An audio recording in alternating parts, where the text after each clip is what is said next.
Well, Eric, we know from the Sacramento County Sheriff's Office, they say their detectives were able to identify 22-year-old Dec-Jan Lewis as the suspect in this homicide investigation. We're told just before 5 o'clock they were able to locate him headed southbound on Highway 99 toward Elk Grove. We're told he led law enforcement on a pursuit that ended in a crash near this intersection in Elk Grove near Bruceville and Bighorn Boulevard. We're told by Elk Grove police that 3 of their officers got out of their vehicles and actually fired at Lewis, hitting him at least once with a gunshot.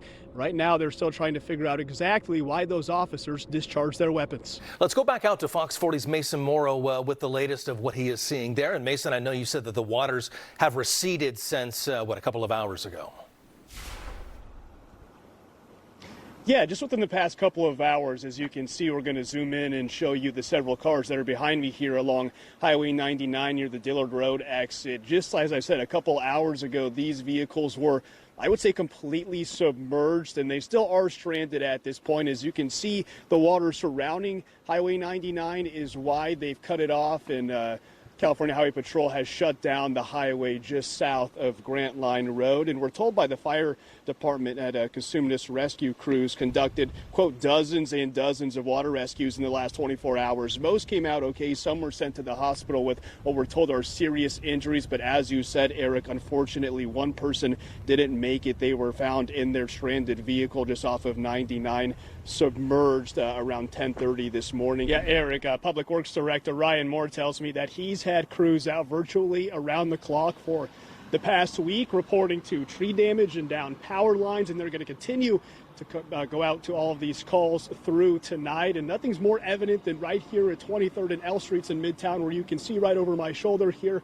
a completely uprooted tree. This is a massive tree, by the way, completely, as you can see, breaking through the concrete and crossing over the street, knocking down a power pole, power lines, and smashing into 2 vehicles.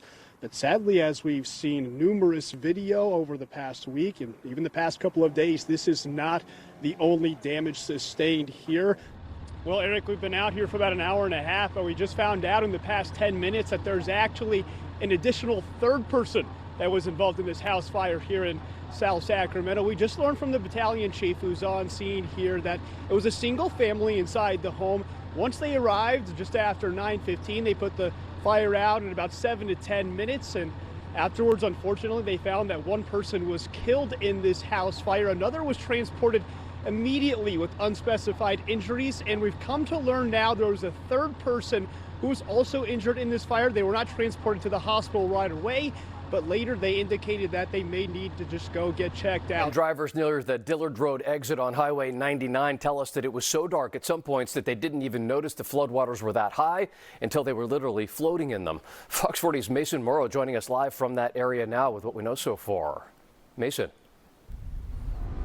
Well, Eric, California Highway Patrol told me just yesterday that this stretch of 99 under the Dillard Road Bridge where I'm standing now would be shut down for at least a few days, but as you can see here behind me, it's reopened. We have traffic moving along. Just 36 hours ago, there was water covering the entirety of the highway, and as you can see, that's not the case now. Is at that point, there were several drivers, including a family of 4 that we spoke with today, who were stranded with nowhere to go. It was like a nightmare. It was a nightmare in real life. A living nightmare at the time, felt like it'd never end as floodwaters quickly crept in around Connie Lum and her family. We knew that we were in danger, and we don't carry life vests in our car. But the imminent danger wasn't apparent right away. It's like nobody really knew. The family of 4 was driving home up 99 after a New Year's Eve party when they hit a traffic stall at a Campo. GPS said that there was crash delay and a 12-minute wait. So we figured that would not be too bad. 12 minutes turned to more than an hour delay. When Gavin Wages eventually navigated the Green Beast north near Dillard, his daughter Mariah caught on to more than just a crash. I realized, oh wait, these are floods, not car accidents. We got up to Dillard and the car started turning around again, and one lady yelled out her window, "It's a mess up there, it's worse than here. If you can, get out of here." But they couldn't. Stuck in floodwaters for 3 hours, the water level rising around them. I was talking to my friends the entire time, and one of them was just like, "Don't die." Lum's son Jeffrey lives with autism, the fear too much for him to handle. He saw the water, he saw the darkness, he saw the car stuck. He had all of that, and in his own way, he was telling us that he was very scared. But the nightmare ended early New Year's morning. Wages waded through the water and turned back south to Stockton. A last-second escape the foursome feels lucky to share together, all safe and sound inside their Sacramento home. Jeffrey never uses words like dead or dying or killed. And this morning, I asked him, "How do you feel about what we did?" And he goes, "We could have been killed." And that was like, wow. It's true. Connie tells me although Highway 99 is already reopened, she doesn't plan on taking this stretch anytime soon after the family's traumatic experience. One more lucky thing the family shared with me is that, as you saw in that video, they decided to take their large green Suburban out to that New Year's Eve party instead of the usual travel vehicle, which is a small white Kia. They believe that's a decision that potentially saved all their lives. Yeah, the race is on right now to restore power to the rest of the Sacramento area. As you just said, the next round of strong winds is about to kick in just hours from now.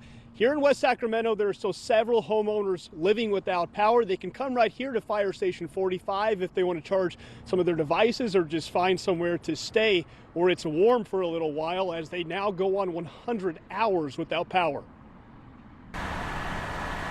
PG&E works through the night to turn the lights back on before strong wind gusts expected on Wednesday. They're back there trying to clean that mess up right now. Saturday's storm left its mark at the corner of Norfolk Avenue and Clarendon Street in West Sacramento. The poles were down and the live wires were laying all over the backyard across the top of the garage. Some in the neighborhood returned from work to a heated home on Tuesday night. This morning it was really setting in, like it's better be today or yeah, or we're gonna be pretty upset. But just around the corner, a block of West Sacramentans are still stuck in the dark. Candles are dangerous. I've got them all over the place, but I don't like to light them. Jeannie Garman's lights flickered off around 6 o'clock on New Year's Eve night. This is the worst experience I've ever had with power outage. The outage now extends through day 4. We haven't been turned back on yet, and I don't know if they'll get that done tonight. They've told me they thought they could get it done tonight. This is going to be my life until things pop back on again. Garman uses this battery-powered lantern in order to navigate around her home and make sure she doesn't run into anything. And luckily, her neighbors were kind enough to allow her to plug into their generator as well, which you can see as we follow along the cord here on the kitchen floor. She plugs her refrigerator into so that she's able to store some cold food and drinks. And then I very smartly got that 3-way adapter so I could plug more things into it. Extension cords run to her fish tank and her TV. I just love fantasy shows. Enough entertainment to get by for now, but hours alone in the dark, accompanied by concerns over what lies ahead. What if the generator goes out? What if things get worse again? But Garman counts herself lucky. She has the kindness of friends and even strangers to get her through the storm. But I've had people like the gym I go and work out pass me their number. Please call if you need anything.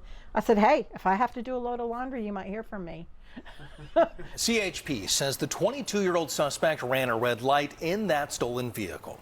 Fox 40's Mason Mauro joining us now live from that intersection. Mason, how did this all play out? Well, Eric, the saddest part about all of this is that it was over a stolen purse. We're told by law enforcement that 22-year-old suspect stole a woman's purse around 10 o'clock this morning. Minutes later, then carjacked someone at knife point and tried to take that stolen vehicle north up here on French Road into this intersection where he tried to run red light and slammed into a vehicle headed westbound, killing both women inside. I was outside, right outside, grabbing a smoke, just lit it, and then I heard that. I heard the crash and I immediately knew something was really bad just from the sound. Ben McCollum saw the catastrophic collision from outside his BuyDirect cabinets and furniture store and immediately dialed 911. It didn't seem like somebody could survive the crash. Emergency responders arrived minutes later, but there's nothing they could do to save the 49-year-old driver and 43-year-old passenger in the Nissan Leaf. The intrusion to the left side is just catastrophic. I mean, Unfortunately, the two people that were in that vehicle at the time, they probably didn't stand a chance. Sheriff's officials say a nearby deputy heard the crash and arrested the 22-year-old driver of the stolen Toyota RAV4 as he was trying to carjack another vehicle. I did see him on the ground. I thought the person spasming in pain because they were in an accident, and it's because he was trying to rob this guy's car instead. McCollum doing his best Thursday night to memorialize the two women tragically killed right outside his store. So that's where I was planning on putting the flowers.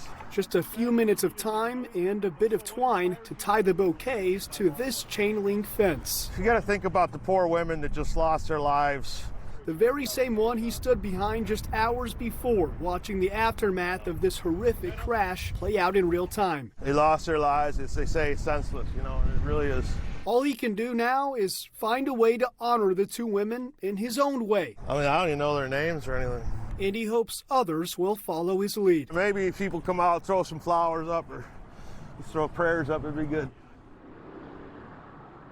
We're told that 22-year-old driver is in the hospital tonight with minor injuries. Once he is medically cleared, he will then be booked into Sacramento County Jail on felony charges, including vehicular manslaughter, driving under the influence of drugs, and a felony hit and run. Some Lincoln parents on high alert tonight after learning their child's Taekwondo instructor, the man you see here on your screen right now, Zachary Wilkendorf, was arrested for allegedly possessing child porn. Thanks for joining us. For Fox 40 News at 10, I'm Nikki Lorenzo. And I'm Eric Harriman. Placer County Sheriff's deputies announced yesterday that they had arrested the 25-year-old.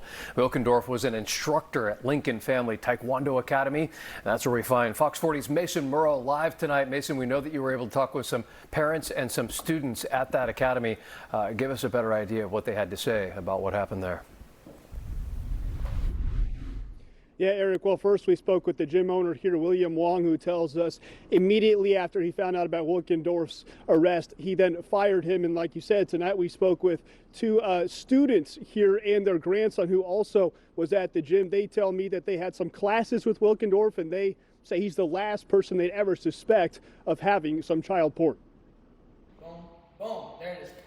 He just was a friendly guy up front, but apparently he had other stuff going on. James Mann Jr. and his father began taking lessons under Zachary Wilkendorf and other instructors at Lincoln Family Taekwondo Academy in February. James Mann Sr. even signed his 4-year-old grandson Sakai up to learn. And he loves it. It's fun. He wants to go Taekwondo every day if he can. But in his 30 years practicing Taekwondo, and of course this is my belt, the martial arts master never prepared for this. It hurts.